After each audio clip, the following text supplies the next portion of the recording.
Gotoota kaleessa yeroo kaatee biyya keessa haaya lammii tole Obbodiyoo barbadeessa Ireena baatu nu keessa Ireena galtu nu keessa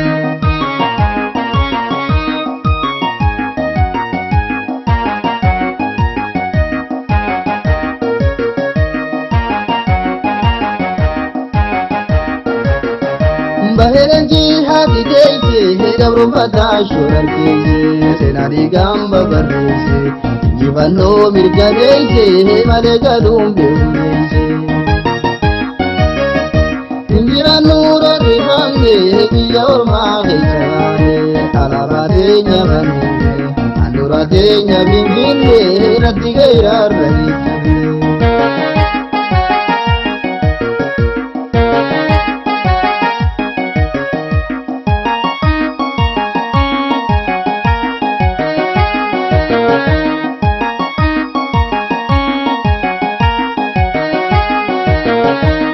Gotoota kaleessa yeroo kaatee biyya keessa haaya lammii tole Obbodiyoo barbadeessa Ireena baatu nu keessa Ireena galtu nu keessa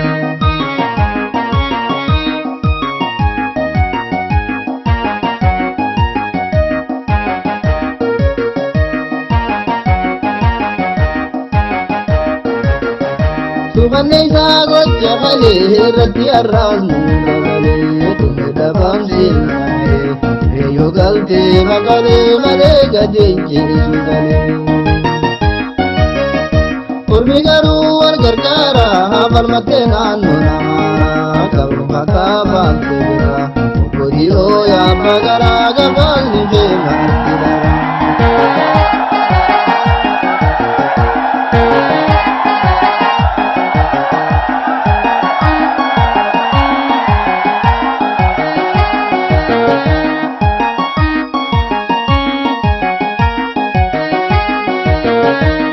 Gotoota kaleessa yeroo kaatee biyya keessa haaya lammii tole Obbodiyoo barbadeessa Ireena baatu nu keessa Ireena galtu nu keessa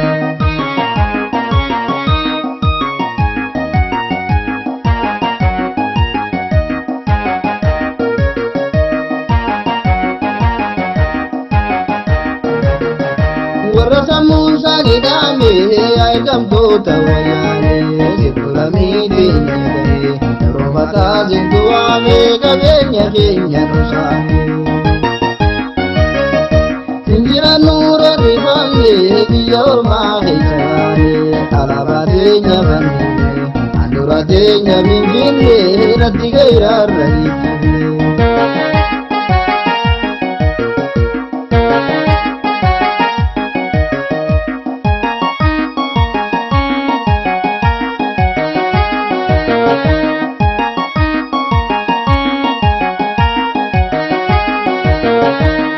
Gotoota kaleessa yeroo kaatee biyya keessa haaya lammii tole Obbodiyoo barbadeessa Ireena baatu nu keessa Ireena galtu nu keessa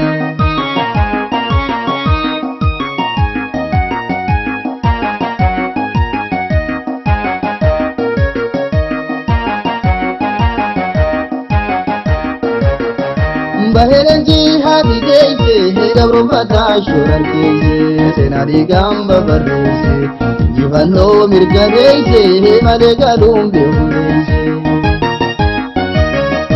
Akka abbootiin sirna baree argatu waa loltu ijoollee Rasaasaan doorsisanii yaadachiifte jalaan koo marma muraangulee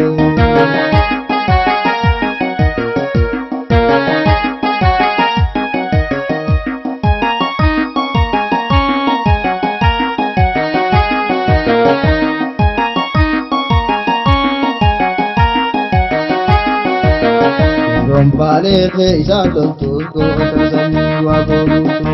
Yeroon harar keessa loltuus goota sanyii elemuutu. Shawaa keessa lolaa jiru goota sanyii taasifamuu.